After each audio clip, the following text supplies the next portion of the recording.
আসসালামু আলাইকুম ওয়া রাহমাতুল্লাহি ওয়া বারাকাতুহু। ওয়ালাইকুম আসসালাম ওয়া রাহমাতুল্লাহি ওয়া বারাকাতুহু। সাইফুল্লাহ ভাই, আপনি আল্লাহ তাআলা আপনাকে কেমন রাখছেন? আলহামদুলিল্লাহ, আল্লাহ তাআলা খুবই ভালো রাখছেন। শুকর আলহামদুলিল্লাহ, শুকর আলহামদুলিল্লাহ।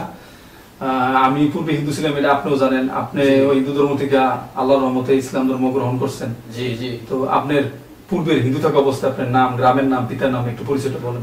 আমার পূর্বের নাম ছিল শান্তিরঞ্জন সরকার, আর পিতার নাম ছিল চাঁদমোহন সরকার। চাঁদমোহন সরকার, হ্যাঁ। চাঁদমোহন সরকার। গ্রামের নাম হিজলাকান্দি, চাঁদপুর জেলা, মতলব থানা। মতলব থানা, হিজলাকান্দি গ্রাম আপনার। জি জি। আপনারা কয় ভাই কয় বোন? আমরা 3 ভাই 1 বোন ছিলাম। জি। আপনার ফ্যামিলির মধ্যে আপনি একাই ইসলাম গ্রহণ করেছেন? হ্যাঁ, আমি একাই ইসলাম গ্রহণ করেছি। আলহামদুলিল্লাহ, শুকর আলহামদুলিল্লাহ। আল্লাহ যাকে দয়া করে সেই হেদায়েত, আল্লাহ যাকে হেদায়েত দেয় এবং দয়া করে সেই হেদায়েত পাইতে পারে। সমস্ত প্রশংসা একমাত্র আল্লাহ তাআলার। তো ভাই, আপনি ইসলাম গ্রহণ করলেন কি কারণে? আমি ইসলাম গ্রহণ করার কারণ হইল, ছোটবেলা থেকেই জি, যখন হাই স্কুলে লেখাপড়া করি তখনই আমি স্কুলের মাধ্যমে ছিলাম একাই হিন্দু আর কি। একা? যখন ইসলাম ধর্ম পড়াইতো তখন হিন্দুর শিক্ষক ছিল না আর কি। জি জি। তখন ইসলামের ধর্মের যে নবী আলাইহিস সালামের কাহিনী জি হুজুর যখন পড়াইতেন তখন এটি মনের ভিতরে একটা রেখাপাত করতো। জি জি। তবে সবচেয়ে বেশি রেখাপাত করছে হযরত ইব্রাহিম আলাইহিস সালামের ঘটনায়। জি জি। কোন ঘটনায়? সেই ঘটনা হলো যে দেবমূর্তি ওনাকে ভাঙে যে বড়টার উপরে ঝুলিয়ে রেখেছিল, সেই দেবমূর্তির ভাঙার মাধ্যমেই সেটা আমার রেখাপাত করছে। কারণ হলো, মূর্তির যদি কোনো শক্তি থাকতো তাহলে হযরত ইব্রাহিম আলাইহিস সালাম যখন দেবমূর্তিকে কুঠারের সাহায্যে আঘাত করে তাকে ভাঙা করে, তখন হযরত ইব্রাহিম সালামকে সে কিছু করতে পারলো না কেন? তখন থেকেই মনের ভিতরে প্রশ্ন জাগছে যে এই মূর্তি, এটা তো নামে মাত্র মূর্তি, এটা তো আমি নিজে হাতে বানাইছি, এটা তো আমার কাছেই ছোট, আমি কি করে এটার কাছে আমি মাথা নত করি? উচিত তো এটা আমার কাছে মাথা নত করা।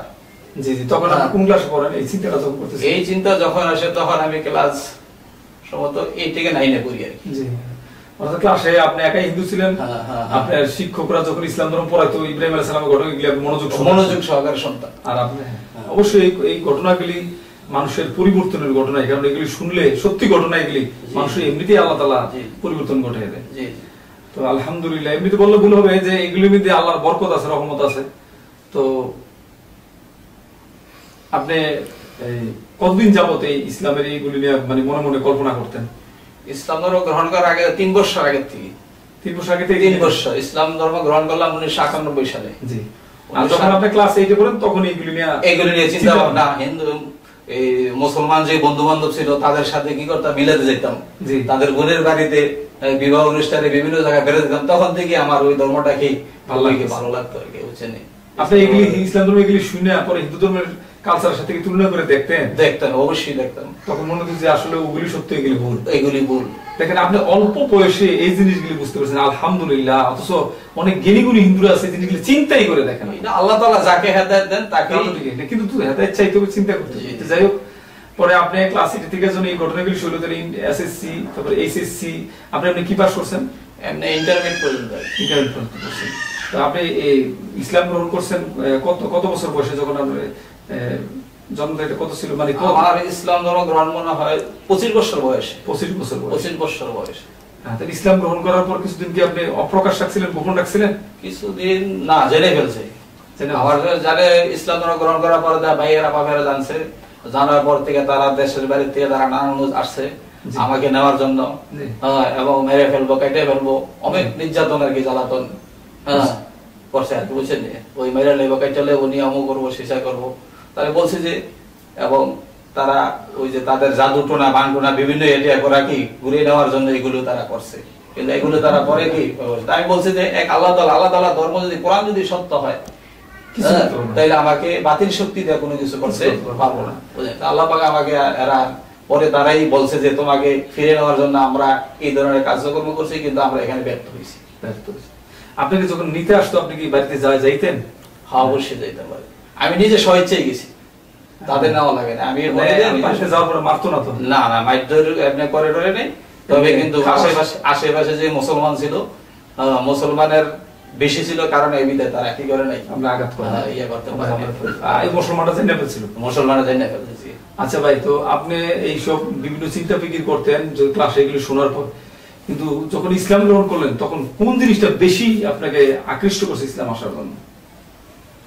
ইসলাম আসার জন্য আকৃষ্ট করছে আমাদের যখন ইসলামের বিভিন্ন, আমি যে মেসে ছিলাম, জি জি, মেসে থেকে যে হুজুর ছিল এখানে, হ্যাঁ, তারা বিভিন্ন কিতাব দিত, বিভিন্ন কিতাব দিত, বিভিন্ন কিতাব পড়ার পরে দিয়া দেখলাম যে এই যতই পড়েন ততই ভালো, যতই পড়ে তত ভালো লাগে। এটা আছে যে মূর্তির ভিতরে আসলে কোনো কিছুই নাই, মূর্তির ভিতরে কোনো কিছুই নেই। তখন কিতাব যে বিভিন্ন যে কিতাবগুলো পড়ার পরে দিয়া, তারপরে সন্ধ্যার সময় মাগরিব নামাজের পরে পানি ডেঙ্গি মাগরিব নামাজ পড়ে মুসলমানেরা, তখন পিছন দাঁড়িয়ে দাঁড়িয়ে দেখতাম যে তারা কিভাবে নামাজ পড়ে। এগুলি এগুলি দেখতাম যে একই ইমামের পিছনে, একই ইমামের পিছনে সবাই একভাবে রুকু করে, একভাবে সিজদা করে। এটা আমি পিছন দিকে দাঁড়িয়ে কিন্তু দেখছি, অনেকদিন দেখছি। দেখার পরে তখন বলতাম আল্লাহ বলতাম যে সৃষ্টিকর্তা, প্রভু এই সৃষ্টিকর্তা, তুমি আমাকে সঠিক পথে রাস্তা দেখাও, তুমি আমাকে সঠিক পথে রাস্তা দেখাও। আল্লাহ তাআলা আমাকে সঠিক পথে রাস্তা দেখাইছেন এবং এই পথে আছে। এটা আমার কোনো গৌরব না, আমার কোনো এটা শুকরিয়া, সমস্ত প্রশংসা একমাত্র আল্লাহ তাআলারই। আলহামদুলিল্লাহ, আল্লাহ তাআলা যে আমাদেরকে হেদায়েত দিয়েছে, শুকরিয়া কোনদিনও আদায় করে। আসলে আল্লাহ তাআলার কোনো ছোট রহমত, কোনটাই ছোট না, তবে ক্ষুদ্র থেকে ক্ষুদ্র আমরা যদি ধরি আর কি, কোন রহমতেরই শুকরিয়া আদায় করে শেষ করবে না।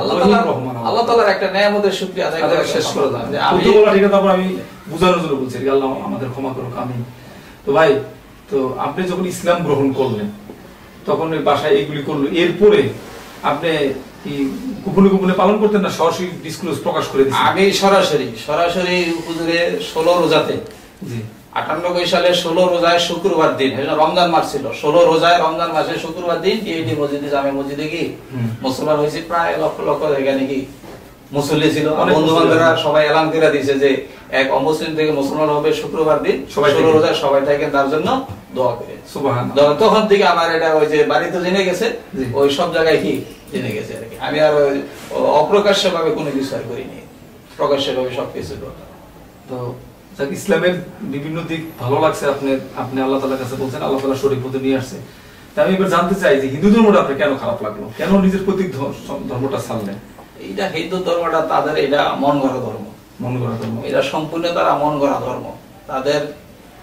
তাদের যে গীতা মহাভারত আছে, এই যে মানব রচিত, এগুলো মানব রচিত, এগুলো সরাসরি আল্লাহ পাকের থেকে আসে নাই। যেমন মুসলমানদের কোরআন আছে হযরত জিবরাইল আলাইহিস সালামের মাধ্যমে এই দুনিয়াতে আল্লাহ তাআলা নবী আলাইহিস সালামের মাধ্যমে পাঠাইছেন, ওনার মাধ্যমে এগুলি দিয়েছেন। কিন্তু তাদের গীতা এবং মহাভারত কার মাধ্যমে আসলো, কার উপরে অবতীর্ণ হইল, এটার তো কোনো তাদের কোনো হাদিস নাই, কোনো দলিল নাই, কোনো কি নাই, প্রমাণ নেই। সত্যি কথা বলছেন যে আসলে এই জিনিসগুলো অনেক হিন্দুরা চিন্তা করে না। তো আর আবার তাদের, যেমন আপনারা তো জানেন অমুসলিম ছিলেন ওই সময়, যে তাদের যেটা ব্রাহ্মণ প্রথা, তাদের যেটা ব্রাহ্মণ প্রথা, বর্ণ ব্রাহ্মণী, তো কি করতো, দেখতাম যে যখন পূজা টুজা করানো হইতো, তখন দেখতাম যে আমার বাবাও কি করতো, যাইয়া ওই 12 বছরের আইলে আর 14 বছরের আইও ওই বাচ্চা আইলে ঠাকুর আইলে তারা কি করতো, ওইটারে কি করতো, সিজদা করতো, ওইটারে সিজদা করতো। তখন মনে মনে প্রশ্ন জাগতো যে আমার বাবার বয়স হইলো 60 বছর বা 50 বছর, আর 12 বছর 13 বছর 14 বছরের কাজে ব্রাহ্মণের কাছে মাথা নত করলো, তো যে সমস্ত দুনিয়া সৃষ্টি করছে, তো তার কাছে মাথা নত করলো কোথায়? আলহামদুলিল্লাহ ভাই, এগুলি আল্লাহ তাআলা আপনার ভিতর জাগায় দিয়েছে, আপনিও সচেষ্ট ছিলেন, চেষ্টা করছেন, আল্লাহ তাআলার দয়ায়। চিন্তা করেন এই জিনিস, এই যে আপনি বললেন যে একটা ব্রাহ্মণের ছেলে 12 বছর সে পূজা করতে আসছে, বা 13 বছর, তার বৃদ্ধ যুবক আবার বৃদ্ধ বলতে সবাই তাকে সিজদা দিত, নাউজুবিল্লাহ নাউজুবিল্লাহ। তারপরে তাদের আরো প্রথা আছে, তাদের যে গোসাই বলে, যেমন মুসলমানদের পীর, মুসলমানদের পীর আর হিন্দুরা বলে কি গোসাই। তাদের প্রথা, তারা কি করে, তারা গোসাইয়ের চরণ জল সেবা করে। চরণ শব্দের অর্থ হলো পা, ওই পানিটা তারা খায়। নাউজুবিল্লাহ নাউজুবিল্লাহ, বিশাল শিরক এটা। তো এই মুসলমানদের কি এরকম কোন আছে যে দেখাইতে পারবো যে মুসলমানের কোন পীর সাহেবের পা ধোয়া পানি তারা কি করছে, সেবা করছে বা পান করছে, খাইছে? এইগুলো থেকে আমার এই ছোটকাল থেকে এই যে ঢোল ডঙ্কর বাইরান পূজার সময় মহিলারা বেটারা একলগে নাচানাচি মারামারি, এগুলো আমার ছোটবেলা থেকে কি অপছন্দ ছিল। আলহামদুলিল্লাহ।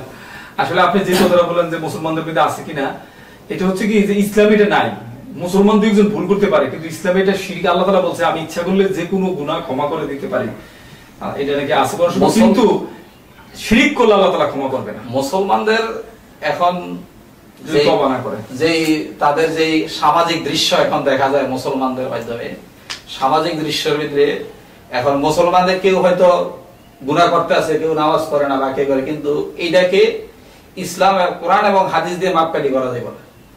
এখন যদি সে যদি কি করে নামাজ যদি না পড়ে সে গুনাহগার হবে, সে গুনাহগার হবে। তবু কিন্তু কথা আছে যে কোনো ব্যক্তি, ওলামায়ে কেরামের থেকে শুনে জুমাতে আলোচনা দিন করা হয়েছে যে ইমাম সাহেব করেছে যে কোনো ব্যক্তি শুধু ঈমানটা আছে, নামাজ পড়ে না, এগুলো করে না, শুধু ঈমান আছে তার ঈমান আছে, এই ঈমানের বদলতে আল্লাহ তাআলা তাকে এরকম 7 দিনের সমান জান্নাত দান করবে। যারা পরিমাণ ঈমান লয়ে যেতে পারে যে তবু তারা কি করবে, এরকম 7 দুনিয়ার কি সমান একটা জান্নাত দান করবে। কিন্তু হিন্দু ধর্মে তো এইগুলো এরকম কোনো কি নাই, গ্যারান্টি নাই। এরা মনে করে যে কি করে মৃত্যুর পরে যে পুইরা দেয়, দেখেন না, আপনি তো জানেন, তারা যে তাদের মৃতদেহ যে পুড়ে, তাই বাবারে জিজ্ঞাসা করছিলাম যে এই যে পুইরা যে দিলে কি হবে, পুইরা দিলে স্বর্গে যাবে। তাই বলছেন স্বর্গ কি আপনার বাবার গাইলে স্বর্গ? আপনি পুড়ে দিলে আপনি যাইব গা স্বর্গ? তো আপনার স্বর্গ মানে এরা ব্যবস্থা, আমাদের ব্যবস্থা বলে তারা দিলে স্বর্গ। স্বর্গ তো আপনার বাবার খেটা না, স্বর্গ দিব এবং জান্নাত দিব তার কর্মফলের প্রতিদানে। সঠিক ইমানই তো আনেননি, আমরা তো ইমানই তো আনেন নাই। এই যে সমস্ত দুনিয়ার মালিক যে আল্লাহ তাআলা একজন আছেন, এটার উপর তো ওনার উপরে তো আমাদের কি নাই, বিশ্বাস নাই। আমাদের বিশ্বাস তো হলো মূর্তির উপরে, যে মূর্তি সব কিছু করতে পারে, সরস্বতী লক্ষ্মী এমকে সমকে করতে পারে। আমরা তো এর উপরে তো বিশ্বাস, আমরা তো আল্লাহ তাআলার উপরে বিশ্বাস না, যে সমস্ত দুনিয়া সৃষ্টি করছেন বা আপনারও সৃষ্টি করছে, যে আমারও সৃষ্টি করছে, যে আমরা তো ইমান নাই। আচ্ছা ভাই, আপনি এই ইসলাম গ্রহণ করার পর আপনার এলাকার যে হিন্দুরা আশেপাশে আত্মীয়স্বজন, তারা আপনার বাবা মাকে বকাবকি করছে না? হ্যাঁ করছে। আপনাকে বকাবকি করছে না? হ্যাঁ করছে। এরা তো বলতে যদি মুসলমানের যদি ইন্ডিয়া হইতো তাহলে মাইরি লইতো, মাইরি লইতো, বংশ তো মেরে ফেলতো। অথচ ওরা বলে ওদের ভিতর বলে এগুলি নাই। আবার কোন হিন্দুরা বলছে যে না, আবার কোন হিন্দুরা তাদেরকে যখন দেশে যায় ইসলামের যখন দাওয়াত দেই, ইসলামের যখন দাওয়াত দেয় বলে না তুমি যে ধর্ম গেছে এই ধর্মটা সঠিক ধর্ম। বড় বড় পণ্ডিতেরা, বড় বড় ইয়ারা আছে, তারা স্বীকার করে, শিক্ষিত লোকেরা, যে ইসলাম ধর্ম যে সত্য। কিন্তু ওই যে কলঙ্কের কারণে সামাজিক এবং কলঙ্ক, যে মুখের ছেলে মুসলমান হয়ে গেছে, এই কারণে কি করে তারা কি আসতে পারে না। যেমন এটা আবু জাহেলের, এটা একটা শয়তানের ধোঁকা ভাই, যেমন এই যে আবু জাহেলের কাছে হুজুর পাক সাল্লাল্লাহু আলাইহি ওয়াসাল্লাম তো কত গেছেন, কতবার গেছেন। আবু জাহেল সাথে তুমি কোনোদিন আমাদের বাড়িতে আসবে না। আচ্ছা, আমি আরেকটা কথা বলতে চাইতেছি যে আপনি ইসলাম আগে তো হিন্দু ধর্ম পালন করছেন, পরে ইসলাম গ্রহণ করছেন, আল্লাহ তাআলা হেদায়েত দিয়েছে, দয়া করছে। আপনি ইসলাম গ্রহণ করার পর পূজা করছেন একরকম লাগছে, কিন্তু ইসলাম গ্রহণ করার পর যখন নামাজ পড়ছেন আপনার কিরকম লাগছে? নামাজ পড়লে এটা তো আল্লাহ পাকের, রাসূল সাল্লাল্লাহু আলাইহি ওয়াসাল্লামকে মেরাজে আল্লাহ পাক দান করেন, এই নামাজ তো এটার সাথে কি তুলনা হইতে পারে? না, কোনো তুলনা হয় না। যেটা আল্লাহ পাকের থেকে ফয়সালা হয়েছে আর এটা মন গড়া মতো, এটার সাথে কি এটা হয়নি? না, প্রশ্ন আসে না, প্রশ্ন আসে না। পুরো হযরতে সাহাবায়ে কেরামরা যখন এই নামাজ রাসূলুল্লাহ আনছেন, তো নামাজ পেয়ে তারা খুশি হয়ে গেছেন। জি জি, তারা নামাজ পেয়ে খুশি হয়ে গেছেন। কেন খুশি হয়েছেন? যে নামাজের মাধ্যমে আল্লাহ তাআলা আমাদের যত আকাঙ্ক্ষা আছে, চাওয়া পাওয়ার আছে, সমস্ত কিছু এখন আমরা নামাজ দ্বারা কি করব? আল্লাহ পাকের কাছে চাওয়ার একটা মাধ্যম হিসেবে আল্লাহ তাআলা করেছে। এর মাধ্যমে আমরা কি আমাদের সমস্যা সমাধানগুলোকে মিটাইব। আলহামদুলিল্লাহ। তো নামাজ তো দিয়েছে মুসলমানদের এই জন্য। আর তারপরে পূজা করা এটা লোকই মন গড়া মতো ধর্ম মাটিতে বানিয়ে এটা রং করে এটা করে এটা করে রং করে বেরান, এটা তো মন গড়া। এটার সাথে এটা কখনো তুলনা করি না। দিন বরাবর নদী ফেলে আবার এইটারে বাস আসলে হিন্দু ধর্মের বিভিন্ন কালচারগুলি পর্যালোচনা করলে এইভাবেই বোঝা যায় যে এটা যে মন গড়া এবং বানানো, ঠিক না? আমরা তো আর 3 বছর বা 5 বছরের ছেলে না। জি জি, আল্লাহ তাআলা আমাদের হেদায়েত দিয়েছে, আমরা কিছুটা তো বুঝি।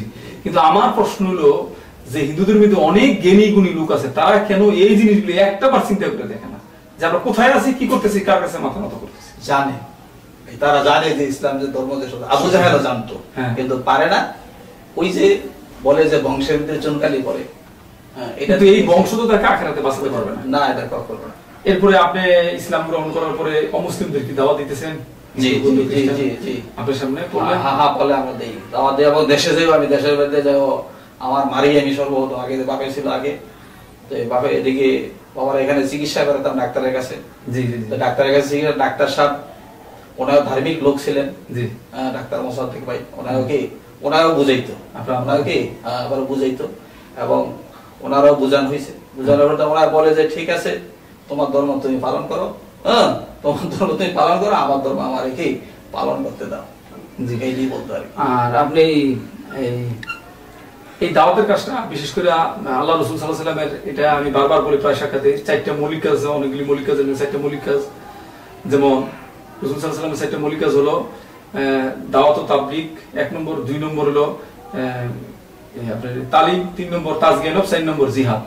এই দাওয়াত ও তাবলীগটা মূলত অমুসলিমের জন্য, আর তালিম হলো মুসলমানের জন্য। একটা অমুসলিমকে আপনি তাবলীগ করলেন, দাওয়াত দিলেন, সে ইসলাম গ্রহণ, তারপর তালিম দিলেন। আবার আমাদের আশেপাশে যারা মুসলমান বেছে নামাজ পড়ে না, রোজা করে না, ভুল আছে, সূরা পারে না, তাদেরকেও তালিম দেওয়া, যে কাজগুলো ট্রেনিং দেওয়া হয় সেটাই তালিম মসজিদে সিলের মধ্যে বর্তমানে করতেছে। কিন্তু আপনাকে কিন্তু এই দাওয়াতের কাজ করতে গেলে অনেক সিল্লার ভাইরা বলবো যে ভাই শুনেন যে আপনার বাচ্চা আমার বাচ্চা পানিতে পড়ছে, আগে কারটা তুলবো, যে আগে আমারটা তুলবো, আগে আপনার নিজেরা ঠিক হলে। এই কথাটা কিন্তু গিয়ে তারা মানুষকে ঘুরে রাখে, কথা ঠিক না।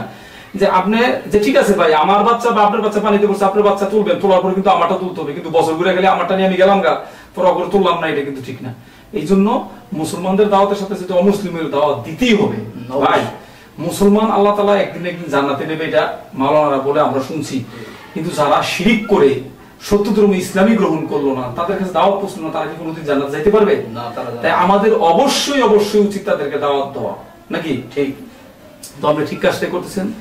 আর আমাদের যে আব্দুল্লাহ ভাই, আপনি যে এলাকায় থাকেন, আপনি বর্তমানে কোন এলাকায় আছেন? আমি আছি দাবক পানিটেঙ্গি এলাকায়। এখানে আব্দুল্লাহ ভাই তো প্রতি শুক্রবারে দাওয়াতের কাজ করে, উনি তো সংসার নিয়ে ব্যস্ত, টিউশনি করে, তারপর সপ্তাহে একদিন দাওয়াতের কাজ করে, আপনি সেখানে দাওয়াতের কাজ করার চেষ্টা করেন, ঠিক আছে?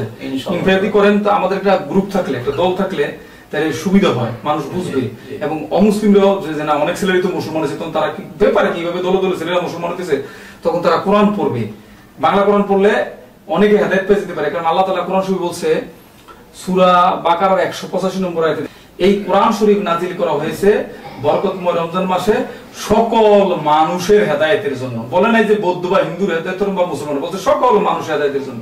আল্লাহ তাআলা আরেক জায়গায় বলছে জালিকাল কিতাবুল রাইবা ফি হুদাল লিল মুত্তাকিন, ইহা এমন একটি মহা গ্রন্থ যাতে বিন্দু মাত্র সন্দেহ নেই, এবং ইহা মুত্তাকিদের জন্য হেদায়েতের পথ। যে অনেক কথা বললাম, তো ভাই আরেকটা জিনিস জানতে চাচ্ছি, যে আপনি ইসলাম গ্রহণ করার পর বাবা মা ভাই বোন সম্পত্তি সবকিছু থেকে বঞ্চিত হয়েছেন, এটা আমি জানি। আমার নিজেরটা তো বুঝি, এর জন্য আপনাদের দুঃখটা আমি বুঝি। তো আপনি এই দুনিয়াবি লাইনে সুন্নত হিসেবে কি করেন? চাকরি বাকরি, ব্যবসা বাণিজ্য বা কি করতেছেন আপনি? সুন্নত হিসেবে এখন তো আমাদের তো ব্যবসা বাণিজ্য জানা থাকলো তো মনে করেন আর্থিকের দিক দিয়া দুর্বল, জি, যেহেতু একটা কোনো কিছু তার দেয় নেই, ওখান থেকে নিজে। তো এখন ওই যে লেখাপড়া জানার কিছু আল্লাহ তাআলা দেওয়ার কারণে যেখানে কিছু টিউশনি করি আর কি। টিউশনি করেন। এখন আপনার কয় ছেলে কয় মেয়ে? আমার হলো 3 মেয়ে 1 ছেলে। 3 মেয়ে 1 ছেলে। ছেলে বড় না মেয়ে বড়? মেয়ে সবার ছোট, ছেলে সবার ছোট। ছেলে সবার ছোট, মেয়েরা বড়। মেয়েরা কোথায় পড়ে? মেয়ে এক বড় মেয়ে পড়তাছে মাদ্রাসায়, জি। মেজোটা পড়তাছে মাদ্রাসায়, জি।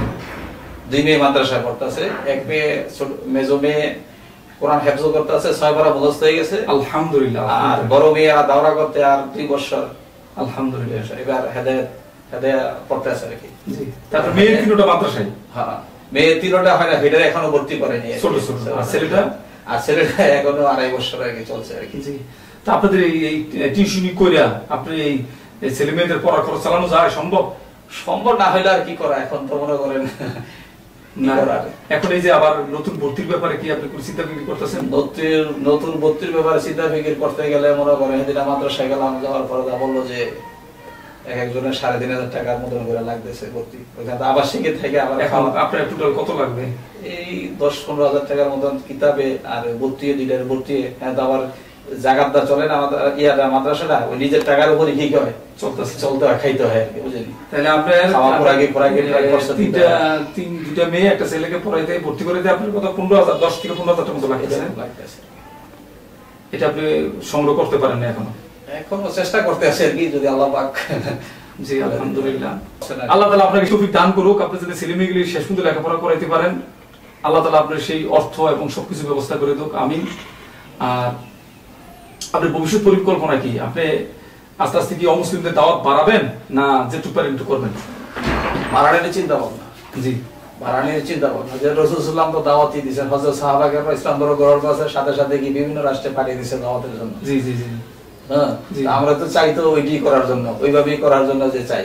হায়াতের জিন্দেগি একদিন শেষ হয়ে যাবে, 70-60 বছর জিন্দেগি খাইয়া থাকলেও শেষ হইব, অট্টালিকা করে থাকলেও কি একদিন শেষ হয়ে যাবে। কিন্তু আমার জিন্দেগিটা যদি রাসূল সাল্লাল্লাহু আলাইহি ওয়াসাল্লামের তরিকার মতন হয় এবং আল্লাহর হুকুম আদেশ যদি হয়, তাইলে একটা জিনিস কি ভাই, আল্লাহ রাসূল সাল্লাল্লাহু আলাইহি ওয়াসাল্লাম অভাবে থেকে দাওয়াতের কাজ করছে, কিন্তু আমরা তো এই যুগের উম্মত, রাসূলকে যদি অনুসরণ করি তাহলে কোনো সমস্যা নেই, কিন্তু আমরা পেটের ক্ষুধা, অভাব অনটনের কারণে অনেক কিছু করতে পারি না।